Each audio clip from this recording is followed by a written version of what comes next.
নমস্কাৰ, আমি নামনি লখিমপুৰ আঞ্চলিক মইনা পাৰিজাতে যোৱা 5 তাৰিখৰ পৰা আজিলৈকে এই 3দিনীয়া কাৰ্যসূচীৰে শিশু সমাৰোহভাগ দেওতোলাত স্বৰ্ণজ্যোতি মইনা পাৰিজাতৰ আতিথ্যত আৰু স্থানীয় ৰাইজৰ সহযোগত আমি অনুষ্ঠিত কৰিছোঁ। তাৰে আজি আমাৰ তৃতীয় দিনা এই প্ৰথম কাৰ্যসূচী।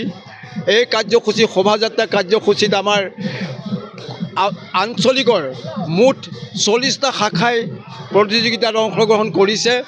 আমি স্থানীয় ৰাইজৰ যি সহযোগিতা, সেই সহযোগিতাত আমি নথৈ সুখী হৈছোঁ। আমাৰ সকলো বিষয়ববীয়া আৰু ৰাইজৰ সহযোগত এই সমাৰোহভাগ সুন্দৰকৈ পৰিচালিত হৈছে। আমি শিশুসকলৰ উৎকৰ্ষ সাধনৰ বাবে যৎপৰোনাস্তিক চেষ্টা কৰি আজি এইখিনি পাইছোঁহি আৰু আমি এই সুযোগতে সকলো ৰাইজক ধন্যবাদ জনাইছোঁ।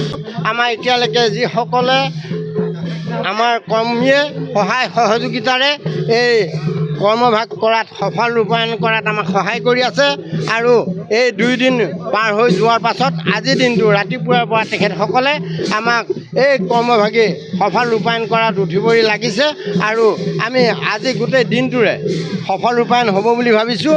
আজি যদিও বা শিশু সমাৰোহ ঠিক দিনতে শেষ হ'ব, তথাপিতো আমাৰ এই শিশুসকলৰ যি প্ৰেম, সেই প্ৰেমত উৎসাহিত হৈ আমাৰ কৰ্মকৰ্তাসকলে আকৌ ৰাতিলৈ এভাগ বৰ্ণাঢ্য কাৰ্যসূচীৰে আমাৰ সাংস্কৃতিক অনুষ্ঠান আয়োজন কৰিছে আৰু সেই অনুষ্ঠান ভাগতো আমি সকলোকে উপস্থিত থাকি সহায় সহযোগিতা কৰিব বুলি আমাৰ তৰফৰ পৰা কামনা কৰি আমি সেৱা ধৰিছোঁ।